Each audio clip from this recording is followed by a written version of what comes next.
Vegan Z, sabi nga nila sa Alemania. At saan mang mga iba't ibang wika, yung pa rin ang gusto ko na kong iparating, that I'm so interested to hear from you, to know how you are.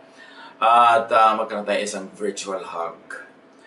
Napakasaya na sa kabila ng mga limitasyon ng ating movement sa panahon na ito, lalo pa tayo ngayon nagkasama-sama, lalo pa tayong dumalas na mag-aral at magdalanginan para sa isa't isa, at mas madalas pa nyo akong makita at nakikita ko rin naman yung mga comments nyo belatedly doon sa ating mga posts. Dahil siguro may global crisis, hindi matapos-tapos ang usapan tungkol sa end of the world. Talagang kung pwede lang maumay na tayo sa topic na yan. Pero ang dami pa rin natin natatanggap ng mga tanong. End of the world na ba? Siguro hindi nila napapanood yung iba nating mga post, yung iba nating mga broadcast. Kaya bigyan pa natin ito this time with a little bit more feelings. Yang kasing end times, napakaraming mga turo tungkol dyan. Pero yung pinanggagalingan lang halos ng lahat lang yan. Iisa o dalawang source. Kaya pare-pareho lang. At naging nakagiliwan na ng inyong lingkod na mag-research. Alam nyo naman na yan ang ating academic background and training, talagang research. At kahit sa pagsasaliksik natin ng mga kahulugan ng sinasabi sa Biblia, hindi tayo mahilig magbasa ng mga commentaries kasi sulat lang yan ng mga kapwa-tao natin. Ibinis lang naman nila yan siguro sa mga tertiary materials. Mabuti kung nakakapagbasa sila ng mga secondary materials, lalo yung primary materials, yung mga raw materials. And that is where we like to base researches. Pagka humahanap tayo ng kahulugan ng Biblia, hindi lang tayo naghahanap ng ano bang sabi ni ganong author, ano bang sabi ni ganong religion, anong sabi ni ganong sekta, kundi ano ang sabi ng text. At ang inyong lingkod, yung nag-aaral ng Biblia, sa text talaga nakabase. Hindi sa mga commentaries o sinasabi ng iba o mga statement of faith ng mga sekta-sekta. Go to the text. And of course, because we are not an expert in Hebrew or Greek or Aramaic, we have consultants. We have consultants that are very, very trained, very educated in the languages of the Bible. So pagka meron tayong gustong idig, hukayin, we ask, ito bang Greek? Ano ba sa Greek ito? Paano ito sinabi? Pwede mo ba itong basahin like this, like that, like this? Kasi pati sa mga translations ng maraming Bibles, choice na ng translators ang pipiliin nila na sasabihin sa iyo na kahulugan ng text, unless they are good scholars and they will make footnotes at ilalagay nila sa baba o sa gilid ng page, eto ang pwede pang ibang reading ng word na yan o ng phrase na yan. And that is what we like to do, to always go back to the text. At pag New Testament, to go back to the Greek. You have to consult books on Greek. You have to consult experts, practitioners in translations para makuha mo yung talagang pwedeng maging depth and width and height and nuance ng mga meaning ng mga words. Lagi ko ina-advocate sa ating mga teachers, sa ating mga preachers, sa ating mga pastors, na always incorporate a very wide approach in the study of Scripture. Dapat hindi ka lang nag-aaral ng text at hindi ka aasa sa mga librong ginawa ng iba kasi may mga sectarian slant yan, may mga congregational agenda yung mga libro, so hindi ka laging pwedeng umasa. So dapat aasa ka sa expert scholarship na sa pagbabasa ng Bible, because biblical events are supposed to have happened in a historical context, dapat alam mong history. History ng Israel, history ng Rome, ng Babylon, history ng mga bansang nakipag-interact with Israel, with like Egypt, at ang mga surrounding Roman Empire na naging setting ng New Testament stories. So you cannot understand the text without knowing the historical context.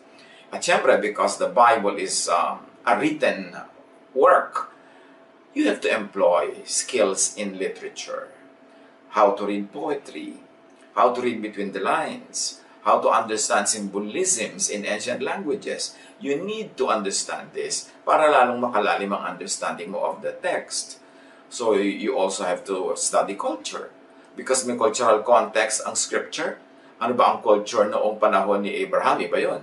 Panahon ni Moses, iba. Panahon ng mga prophets, panahon ni Jesus, panahon ng New Testament, iba ang mga cultures niyan. And you've got to decode meanings and values and symbols and hints, nuances, pag naiintindihan mo yung culture. So it is important to approach the text in many, many ways. At pagkatapos, syempre, you've got to have the academic discipline para ka mag-synthesis. You've got to have the academic discipline to ask the right questions so you can arrive at the right answers. And then, of course, makaka-create ka ng thesis question. Ano ba yung gusto mong solve na problem? At dapat mag-employ ka ng sound academic research methods para ka maka-arrive at some conclusions or suggestions. All of these have to come into play, lalo sa pag-aaral mo ng complex matter like end times. At ang ating pag-aaral ngayon, pinamagatan nating end of ano nga? Ano nga ba ang mag-e-end? Naituro na natin ito marami-raming beses. At ang ating thesis, mabuti pa sabihin na sa start, is that end times already happened. Tapos na. Noong pang panahon ni Jesus, yung end times na tinutukoy niya, tapos na. At itong ganitong mga pagbasa at pag-unawa sa end times, matagal na natin pinag-aaralan. At isa sa mga nauna nating mga pulpit messages na sinasabing ang end times ay tapos na way back 2004 pa or 2014. At marami na tayong mga pag-aaral dyan. Pero nawa ay hindi pa kayo nagsasawa kasi maraming yung pa rin at yun ang tanong. So, balikan natin yung halagang 2 books, Matthew and Mark, tungkol sa end times na binanggit mismo ng Panginoong Jesus.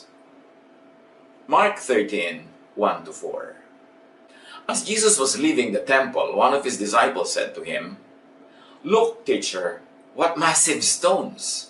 What magnificent buildings!" So ang pinag-uusapan, huwag tayong malito from the beginning, was the temple complex. Yung building, yung stones, yung pagkakagawa ng temple, yan ang topic ng end times "Do you see all these great buildings?" Jesus replied, "Not one here will be left on another. Everyone will be thrown down."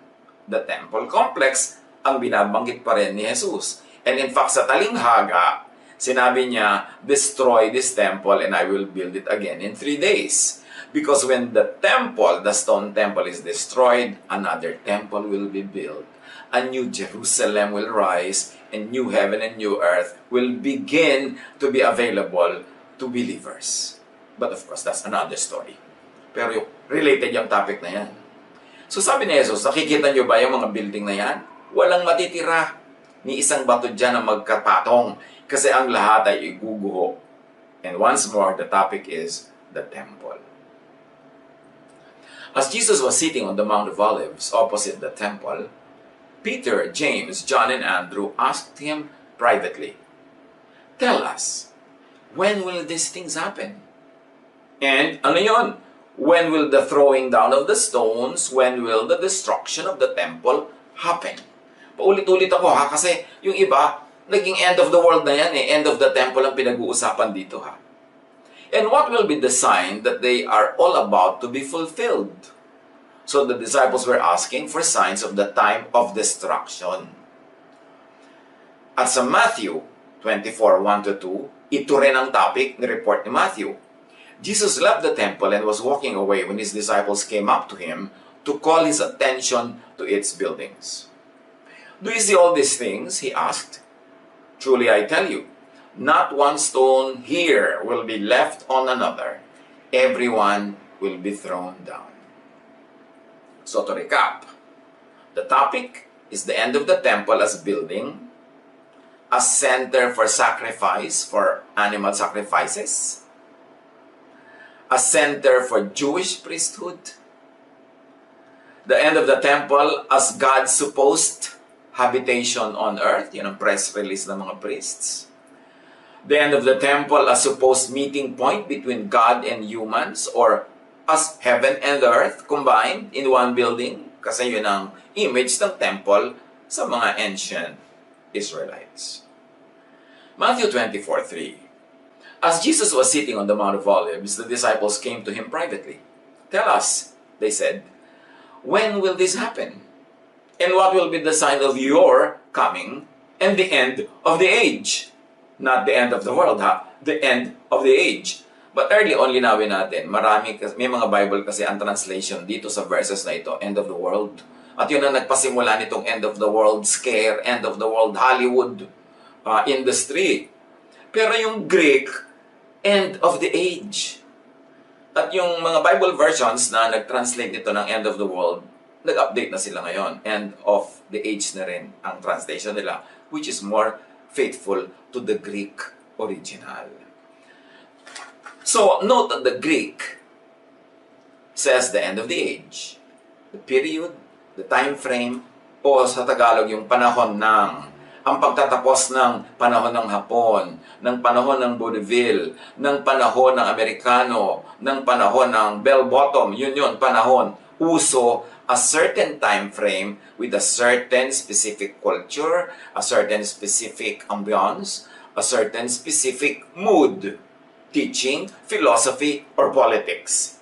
At iyon ang matatapos pag natapos yung age ng temple. Because the temple resembled and symbolized all those. A value system, a belief system, a political, cultural system. Mag-e-end yun at ang symbol, guguho ang building.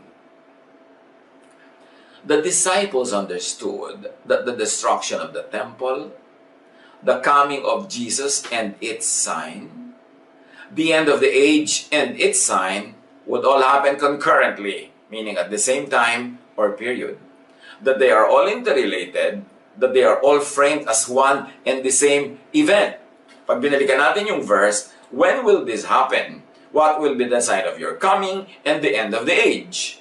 So the happening of the temple collapsing, the sign of the coming of Jesus, and the end of the age are all one and the same thing.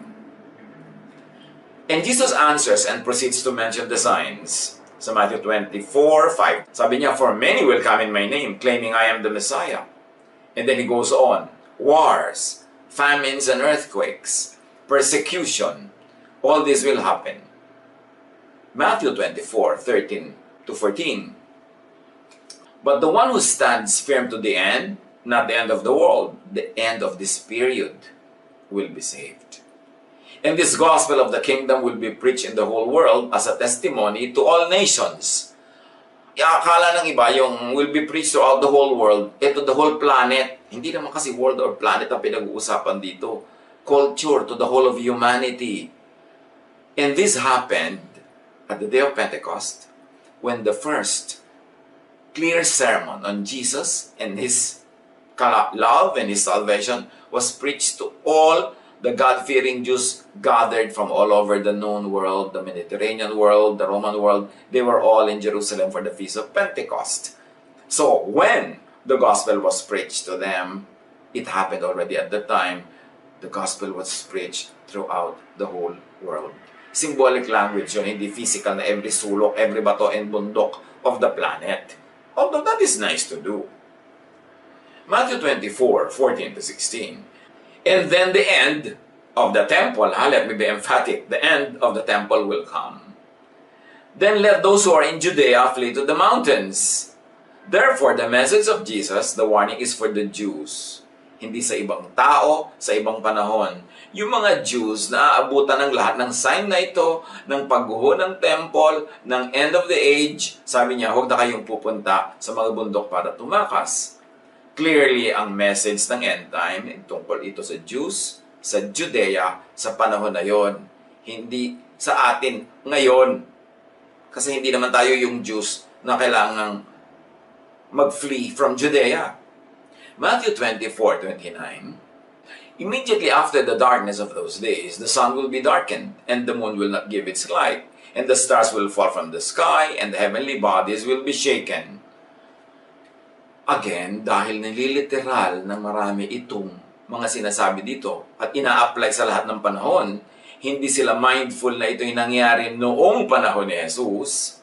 Dahil ina-apply nila, ito yung nalang may eclipse, ito yung may mga planet na gumagalaw dyan sa kalangitan, ito yung may mga kometa, ito yung merong mga heavenly bodies, tuwing ang buwan ay pupula, ayan, end of the world na naman. Scare na naman ng lahat ng mga tao. Pero sinabi ni Jesus, magkakaroon ng mga signs in the sky. Doon sa panahon na yon, na sabay-sabay mangyayari. Interestingly, Joel 2:28-32 talks about this in prophecy. Kasi yung Joel sinulat long before Jesus talked about these things. So yung sinasabi ni Jesus, sinabi rin ni Joel long ago. And in that case, that was prophetic kasi it was still to happen. And afterward, I will pour out my spirit on all people. And I will show wonders in the heavens and on the earth, blood and fire and billows of smoke. The sun will be turned to darkness and the moon to blood before the coming of the great and dreadful day of the Lord. Tapos ngayon, tuwing magkakaroon ng blood moon, ayan na, end of the world na, end of the world na. Tapos na nga ito. Nung si Joel nagsulat, future pa. At nung nagsalita si Jesus, future pa rin. Very, very soon, mangyayari na. Pero both future pa. But, at Pentecost, sinabi ni Peter, ito na yung sinasabi ni Joel. Ito na yung sinasabi ni Jesus na sign. Peter says in Acts 2:15-18, these people are not drunk as you suppose. Kasi napagkamalang lasing yung mga disciples who were speaking in the tongues, the languages of the people from many countries. It's only 9 in the morning. No, this is what was spoken by the prophet Joel. So very clearly, ito verse 16, Acts 2. Sinabi ni Pedro, itong nangyayari ngayon sa Pentecost, ito yung prophecy ni Joel. Tapos hanggang ngayon, pinipilit nating i-apply yung mga prophecy ni Joel sa oras natin at sa future pa. Nangyari na nung Pentecost. Sabi ni Pedro, this is what was spoken by the prophet Joel in the last days. So yung last days na tinutukoy ng prophecy, yung days ng end of the temple in Jerusalem, hindi 2020. In the last days, God says, I will pour out my spirit on all people. Your sons and daughters will prophesy. Your young men will see visions. Your old men will dream dreams. Even on my servants, both men and women, I will pour out my spirit in those days, and they will prophesy. So meron talaga ditong end of time, end of the age of male domination of religion. Kasi pati women will already prophesy. Tapos hanggang ngayon, ang mga women enslaved pa in many churches, sinabi na nga ni Peter, ito na yung sinabi ni Joel, ito na end times ng male domination, end times ng stratification ng society, kasi lahat kakausapin na ng Diyos at magsasalita na ang Diyos through everybody, men, women, young, old, slave or free, rich or poor. Kaya nga yung kurtina sa templo, napilas mula taas hanggang baba nung namatay si Jesus. Kasi yung kurtina yun ang nagbibigay sa high priest ng exclusive access to God, or so they say. Pero napilas na yon, wala nang division between the most holy place and the people. Everybody can now approach God. Yes, that was the end of the world. The end of the temple world. The end of the world of exclusive priesthood. The end of the world of the domination by men. The end of the world full of animal sacrifices and commerce in the temple. Kaya ang ginawa ni Jesus, pagpunta niya sa temple, nung Palm Sunday na tinatawag natin ngayon, pinagtataob niya yung mga tindahan doon, pinaghahampas yung mga nagtitinda, tinaboy niya, pati yung mga hayop na nandun. That was the end of the world.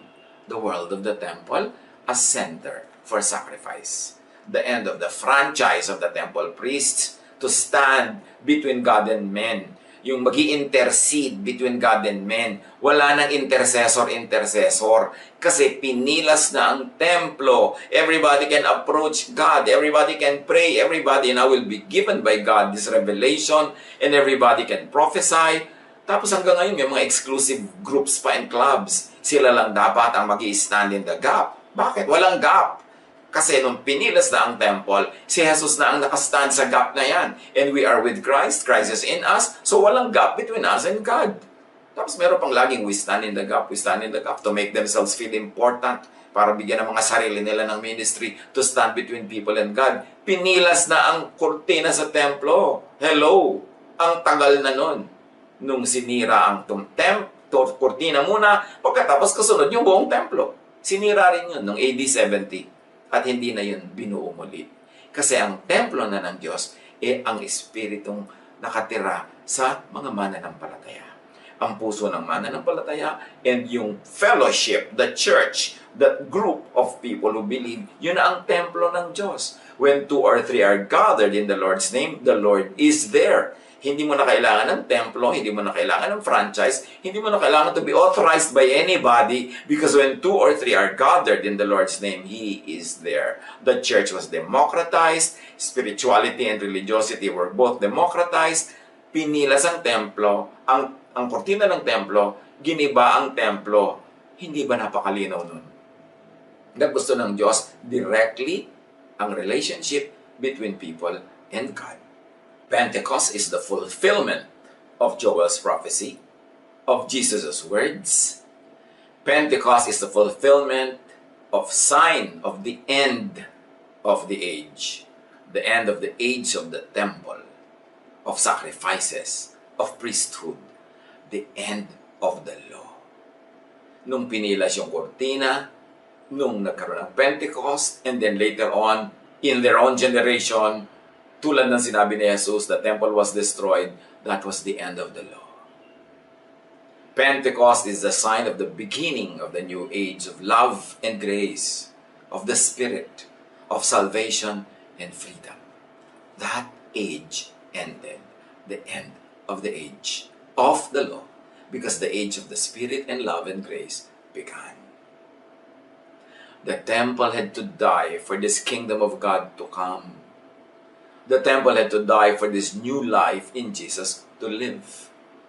The new temple, the new Jerusalem comes. Nangyari na yon sa Pentecost. Nangyari na yon nung nagiba ang temple. Pinalitan na tayo na ang temple of God. So may bago ng temple, may bago ng Jerusalem. The believers are now the temple of the Holy Spirit. The Church of Jesus is now the spiritual New Jerusalem. Huwag na kayo maghanap ng mga bato-bato, bundok-bundok. Kasi inilipat na talaga in a spiritual way ang temple to the heart of believers. At yung heaven and earth, yung sinasabi ni Jesus, heaven and earth will pass away, but my words will not pass away. Kasi ang tingin ng mga Israelites, dun sa templo na yun, heaven and earth yun. Nandun ang God, nandun ang heaven, tapos dun nagpupunta yung high priest representing people, yun din ang earth. But sabi ni Jesus, heaven and earth will pass away. In a manner of speaking, He was saying, the temple will pass away, but my words will never pass away. Because these words, the Spirit, will now live in the hearts of believers. There is now a new heaven and a new earth. Huwag na kayo mag-abang. Ibinaba na. Kaya ang prayer na itinuro ni Jesus, Thy kingdom come. Alam nga naman ang tagal-tagal-tagal na, hindi pa dumadating yung kingdom na yun, namatay na si Jesus, nabuhay na siyang muli, pumunta na siya sa langit, bumaba na ang Holy Spirit. Hindi pa dumadating yung kingdom? No, it came when Jerusalem and the Jerusalem temple ended. It came at Pentecost when the Holy Spirit came from heaven as tongues of fire accompanied by loud sound. It came when believers became the temple of God. Matthew 24:30, then will appear the sign of man in heaven. So ito na naman yung laging inaantay, the arrival of the Son of Man in heaven. Sa Mark 13:26, at that time, meaning the period of the end of the temple, people will see the Son of Man coming in clouds with great power and glory. Sa panahon yun mangyayari yun. Kasi at that time, the people will see the Son of Man coming in the clouds with great power and glory. Matthew 24:30, and then all the peoples of the earth will mourn, may magmo-mourn pa daw when they see the Son of Man coming on the clouds of heaven with power and great glory. Now, ang tanong, how and when did anything like this happen in that period? Or did it happen na hindi lang natin nakita kasi fixated tayo na makita yung isinuggest ng mga ibang teachers dyan na dapat nating makita? But what coming happened in that period? What happened was the coming through the resurrection. Ayaw niyo pa bang coming ni Jesus, yung resurrection? Coming from the dead because He visited the world of the dead and brought many captives out?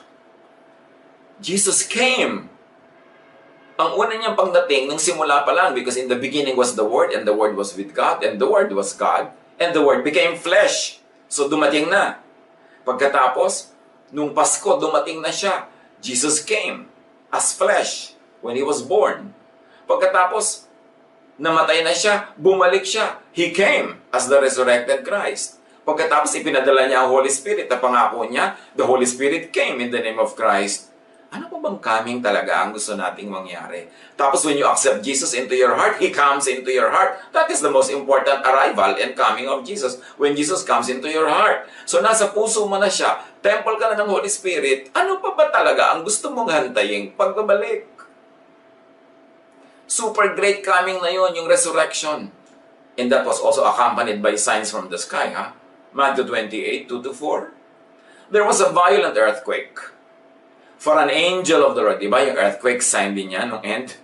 For an angel of the Lord came down from heaven, o ito naman, mga anghel, bumababa mula sa langit, yung gusto nating makita sa coming ni Jesus, and going to the tomb, rolled back the stone and sat on it. His appearance was like lightning, and his clothes are white as snow. Hindi ba yung inaantay natin na may mga lightning, mga light, may mga trumpeta, may mga sound?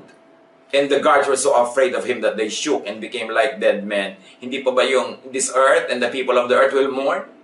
Dahil nakita nila yung nangyayari at dumarating? Well, this is poetry. You may not want to take it, but you may also want to take it, reading the Bible as literature, as poetry, as symbolism.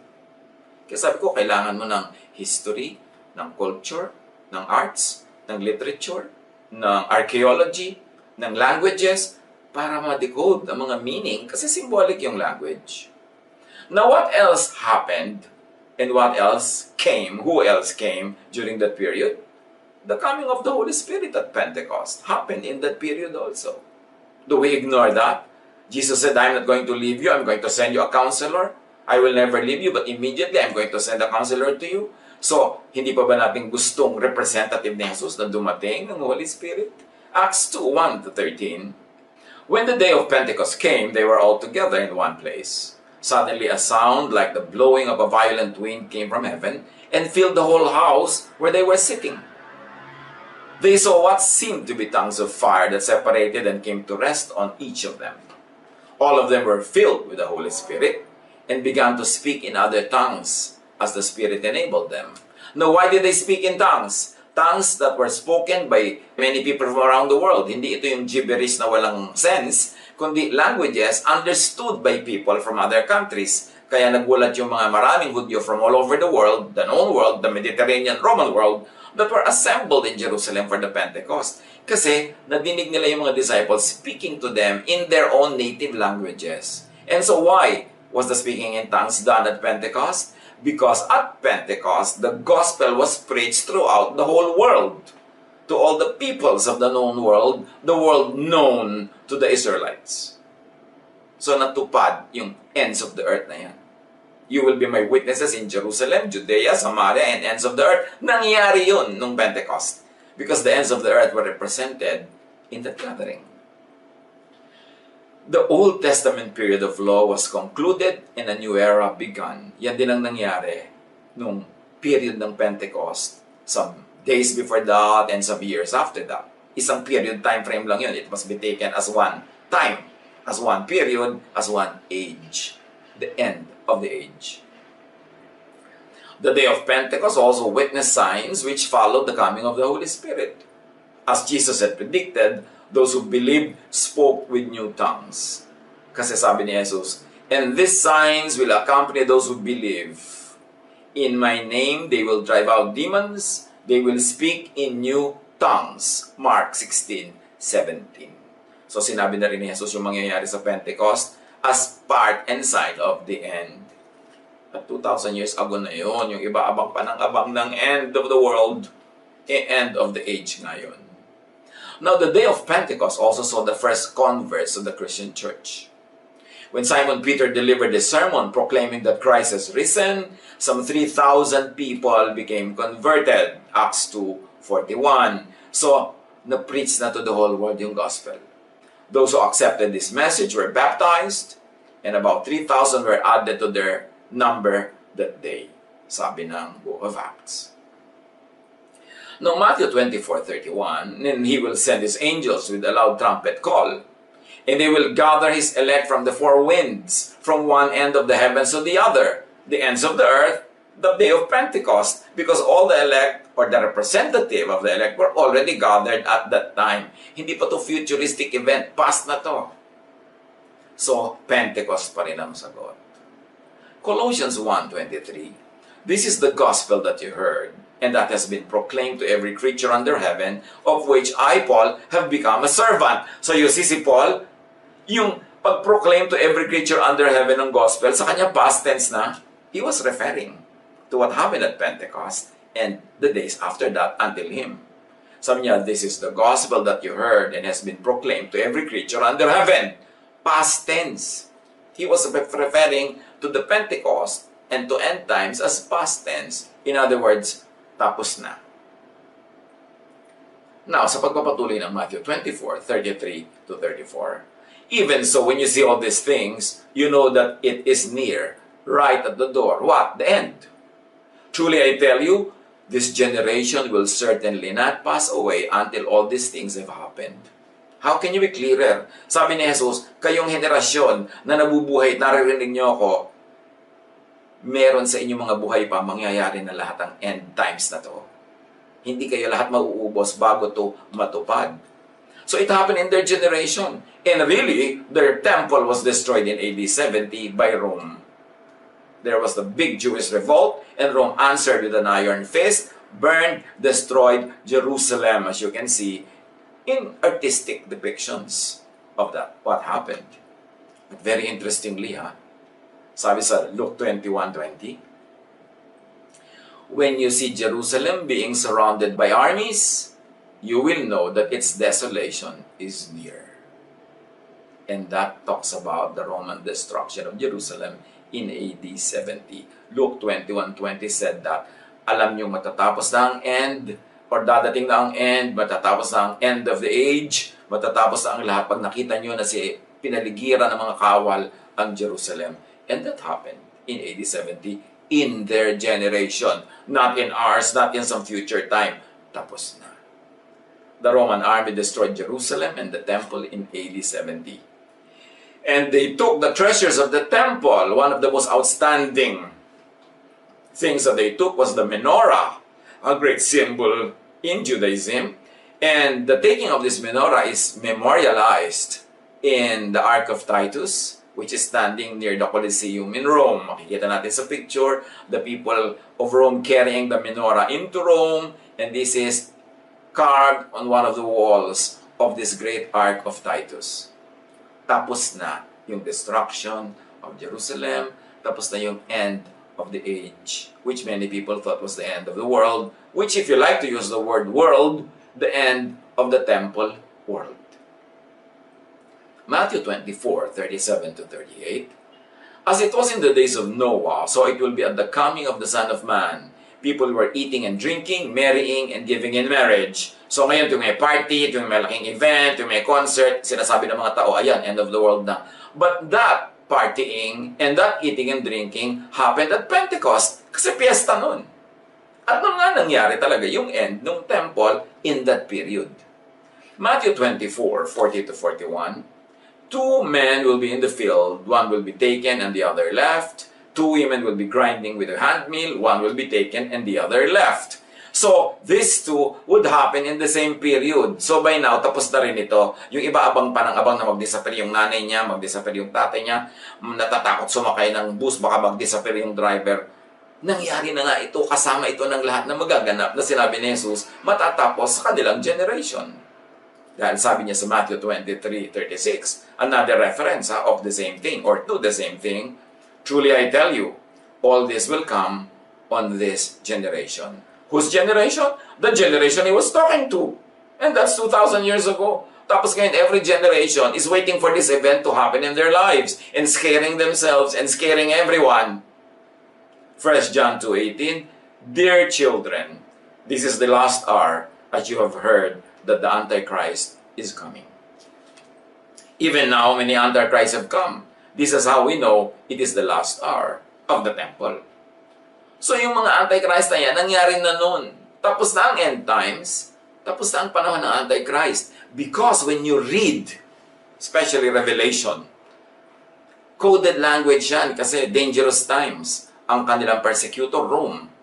The writer of Revelation was imprisoned in a Roman garrison in Patmos. So yung enemy, Rome. So pag nagre-refer sila dun sa Roman emperor, sa Roman governor, sa Roman system, they call it the Antichrist. They call it Satan. But this is Rome. This is the emperor in coded language. So tapos na dapat lahat. Kasi bakit naman susulat yung writer ng Revelation sa kanyang mga kapatid para i-warn sila about something na hindi naman pala mangyayari sa buhay nila, sa panahon nila, kundi hanggang ngayon nga, sa tingin ng iba, hindi pa nangyayari. Why warn them about something that would not happen in their time? It happened in their time. And Jesus said, all of this will happen in your generation. But very interestingly, why was the end time resurrected? It was resurrected in the 16th century, nung nagkakaroon na ng mga maraming religious wars between and among Christians, especially between Catholics and Protestants. End time was resurrected in the 16th century to demonize religious enemies, to label religious opponents as the Antichrist. Kasi kung tapos na yung panahon ng Antichrist, edi nasa history na yon, nakakwadro na, frozen na. Paano mo magagamit yung title na Antichrist sa mga kalaban mo? Kailangan ngayon, buhayin mo uli yung Revelation at sabihin mong hindi pa yun natutupad. At actually, in the 16th century, they assigned the happening of the Revelation to two separate periods. To the Roman period and then to a far future undefined time. Pagkatapos, ang mga enemies nila, tinawag nila yan ang Antichrist, yan ang Antichrist. So the end time was resurrected also to protect and defend the same object by assigning the end time and the time of the Antichrist to faraway time periods or to the past and the far future. What are we saying here? May mga naglaro.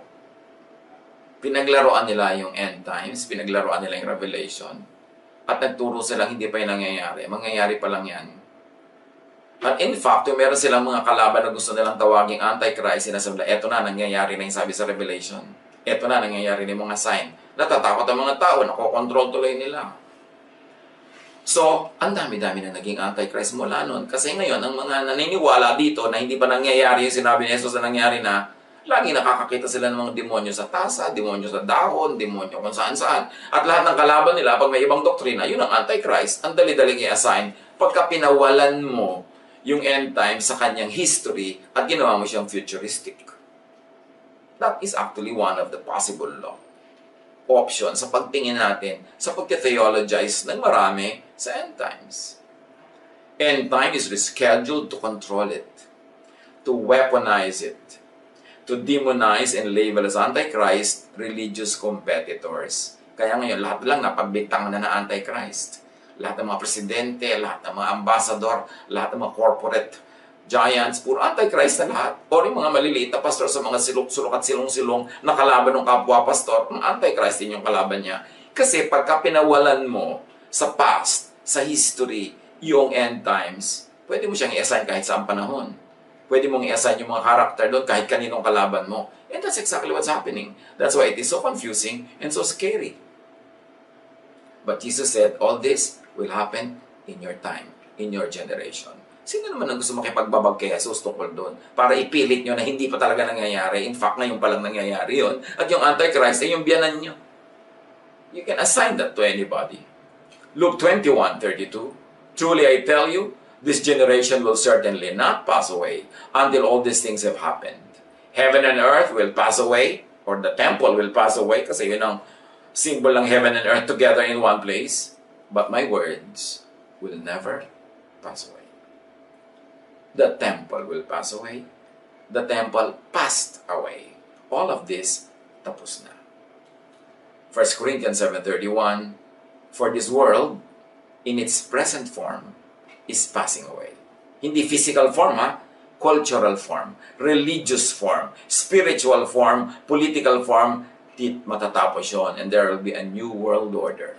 A new Jerusalem, a new temple, a new heaven, a new earth. At yun ay ang pagbaba ng Holy Spirit sa mga tao na naging temple of the living God. These are optional studies kung ayaw yung paniwalaan, di wag. Kung ayaw yung sundan yung ganong line of thinking and logic, edi huwag. sige, mabuhay kayo sa takot, i-assign nyo yung Antichrist sa puno, sa halaman, sa damo, sa bulate, kahit kanino na lang nakalaban ninyo. Yung meron na lang may bagyo, may lindol, may pumuputok na bulkan, repentance na naman sa kasalanan ng lahat dahil pinaparusahan na naman tayo ng Diyos, galit na naman ng Diyos. No, God sent Jesus not to condemn the world, but to save the world. At sabi ni Jesus, my peace I give to you. I give you peace. Paano ka magbibigyan ng peace? Parang hindi naman totoo si Jesus diyan pag sinabi niya, my peace I give to you. Tapos may nakabanta pala na end of the world na ganyan, na nakakatakot ng mga parusa, na sobrang pahirap. Bakit niya tayo sinasabi magkaroon ng peace? Imposible. No, Jesus said that, my peace I give to you. Kasi tapos na yung end times na yun. There's a new world order, the world of the Spirit, the world of love. Yun dapat ang pairalin natin. Huwag tayong magpasakmal, magpagapi sa takot. But again, this is a choice. It's your choice. Napaniwalaan ang sinabi ni Jesus na naganap na ang lahat, tapos na, at matahimik ka, matanggal yung mga takot mo na tuwing may hangin, tuwing may tidal wave, tuwing merong lindol, end of the world na naman, galit na naman ang Diyos. Paano ka matatahimik nun? Basahin ang text because the text speaks. Don't let the interpretations of a few people scare you to death. Let the Bible speak. Let the text speak. And the text says the end of time had already happened in the lifetime of the original hearers. Humaharap tayo sa maraming mga pagsubok, nagkakaroon tayo ng mga suliranin, nagkakaroon tayo ng mga crisis, pero hindi ibig sabihin end of the world. Because, ang sabi ni Jesus,